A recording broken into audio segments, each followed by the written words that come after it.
Okay, so we finally have a trailer of a film that is going to release in the next 28 days on the 22nd July. Is it not too late to release a trailer of a big budgeted commercial movie which is produced by India's biggest movie studio and headlined by stars like Ranbir Kapoor, Sanjay Dutt and Vaani Kapoor? But as they say, better late than never. So let's just directly dive into the analysis of this trailer. To be honest, the teaser of this film that was launched a day before yesterday genuinely intrigued me about this film. And now that the trailer of this film is released, I am excited to watch this film in theaters. Honestly, after looking at the recent releases from Bollywood, I reduced all my expectations from Bollywood films to zero. And same was my approach regarding Shamshera. But now that I've seen the trailer, my expectations from this film have definitely increased.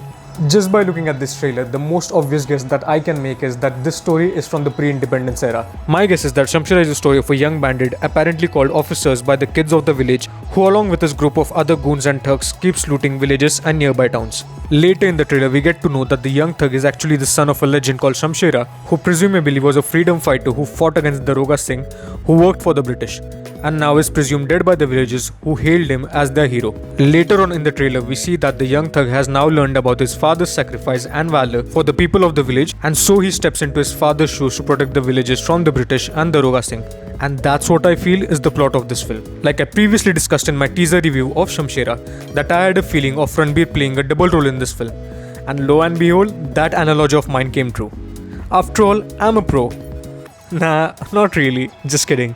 The cinematography and the visuals of this film look stunning. Cinematographer Anay Goswami, who has previously shot for films like Super 30, Kai Po Che and Mom, has done a great job at capturing the dry and empty deserts of Kaza.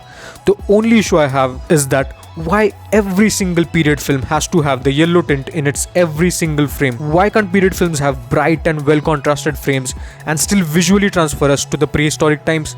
I mean, why can't that just happen? The music of this film by Mithun sounds good, but it feels like we have already heard this music in every other period film, especially the period films that were produced by Yash Raj films like Thugs of Hindustan and Prithviraj. For a film that is made on a budget of 150 crores, which began its filming process in December 2018 and continued till the September of 2020, for a film that's been mounted on this huge budget, and a film that was in making for almost 2 years, all I want is it to perform really well at the box office. But again, it all just depends on the final product that the makers of this film have created.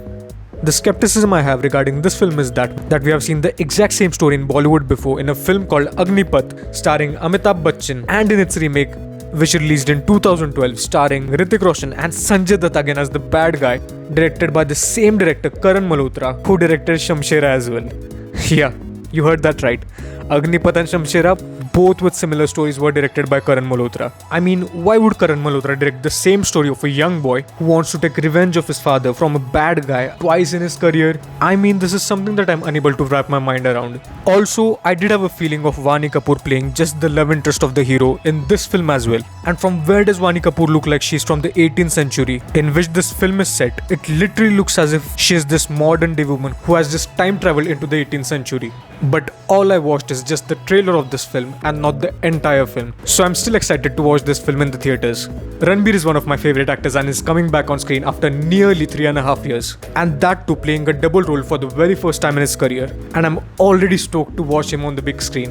I really hope that Shamshera works wonders at the box office, which in turn would help get the momentum for Ranbir's next film Brahmastra, which I'm more excited for. So that is it for today. Thank you so much for watching, and if you like this video then please like, share and subscribe to my channel.